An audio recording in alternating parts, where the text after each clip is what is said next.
अगर आप एक बिजनेसमैन है, या तो आप एक आईबीसी है, या तो आप आईबीसी बनने के बारे में सोच रहे हैं, इन तीनों ही सूरतों में आपका जो मिनिमम टारगेट है वो क्या रहता है? सर, मैं महीने का कम से कम 1 लाख रुपया कमाना चाहता हूं। और आज के इस वीडियो में मैं केवल लखलानी, भारत का नंबर 1 नवरत्न आईबीसी में डॉक्टर विवेक बिंद्रा, आज मैं आपको बताने वाला हूं कि कैसे आप मिनिमम महीने का 1 लाख रुपया कमा सकते हैं। आपको क्या करना पड़ेगा? वीडियो के अंत तक मेरे साथ बने रहिएगा। और मैं आपसे दावा भी कर रहा हूं, वादा भी कर रहा हूं कि आपको पता होगा कि आप अपनी प्लानिंग कैसे करेंगे 1 लाख रुपया कमाने के लिए। सबसे पहली चीज जहां पर ज्यादातर लोग मार खा जाते हैं वो ये है कि आप 1 लाख रुपए का काम करना चाहते हैं, यानी कि 1 लाख रुपए का रेवेन्यू करना चाहते हैं, या तो आप अपने अकाउंट में 1 लाख रुपए का प्रॉफिट बचाना चाहते हैं। इसके हिसाब से आपको यह डिसाइड करना होता है कि आपको कितना काम करना पड़ेगा। तो पहली बात, अगर आप 1 लाख रुपए का प्रॉफिट करना चाहते हैं तो आपको क्या करना पड़ेगा? आपको मार्जिन निकालना पड़ेगा कि आपके बिजनेस में मार्जिन कितना है। फॉर एग्जाम्पल, अगर कोई 1 लाख रुपया कमाना चाहता है और उसके बिजनेस में 10% का प्रॉफिट मार्जिन रहता है, इसका मतलब उसको 10 लाख रुपए का काम करना पड़ेगा। अगर कोई आईबीसी है तो वह आईबीसी में 33.33% मिलता है। इसका मतलब अगर आप 1 लाख रुपए का प्रॉफिट कमाना चाहते हैं तो आपको 3 लाख रुपए का बिजनेस करना पड़ेगा। तो सबसे पहला चीज जो आपको ध्यान में रखना है वो है आपको कितना मार्जिन मिल रहा है और आप उसके सामने कितना काम आपको करना पड़ेगा।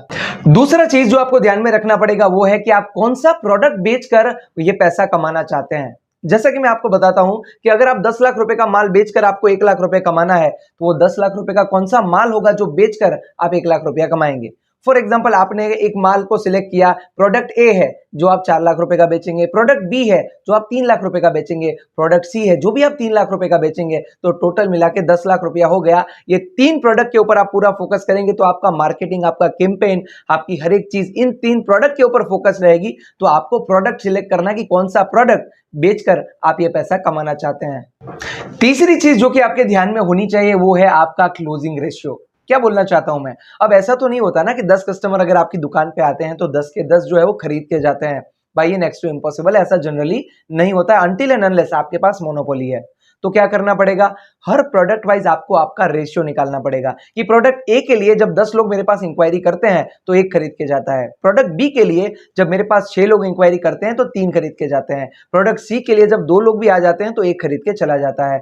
तो आपका क्लोजिंग रेशियो क्या है उसके सामने आपको पता चलेगा कि आपको कितने प्रोस्पेक्ट की, आपको कितने कस्टमर की, कितनी लीड्स की जरूरत पड़ेगी। एक क्लैरिटी आपको मिलेगी।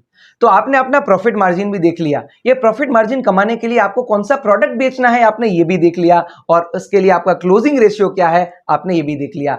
चौथे मुद्दे पे जाने से पहले मैं ये जरूर चाहूंगा कि आपने अगर अभी भी YouTube चैनल सब्सक्राइब नहीं किया है तो अभी के अभी आपको फटाफट से हिट कर देना चाहिए, और हमारे फेसबुक, इंस्टाग्राम को भी आपको जरूर विजिट करना चाहिए, क्योंकि ऐसे ही पावरफुल कंटेंट आपको हर जगह पर मिल जाएंगे।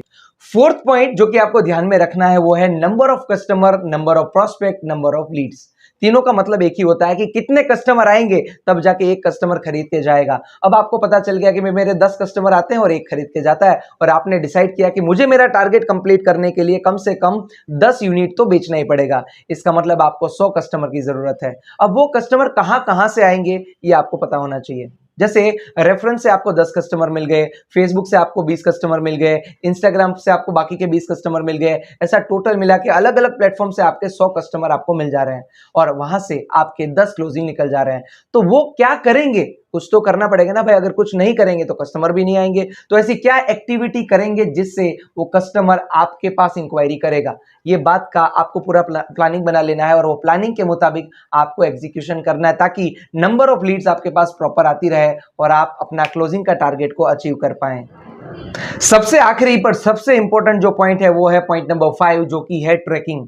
क्या मतलब है इसका? भाई, आपने प्लानिंग बना ली, आपने एग्जीक्यूशन भी कर दिया, बट वो एग्जीक्यूशन क्या सही से हो रहा है? वो आपकी उम्मीदों के हिसाब से हो रहा है? रिजल्ट क्या आप जैसा चाह रहे हैं वैसा ही निकल रहा है? इसका रिव्यू आप मंथ एंड में नहीं करेंगे, आप करेंगे या तो डेली या तो वीकली।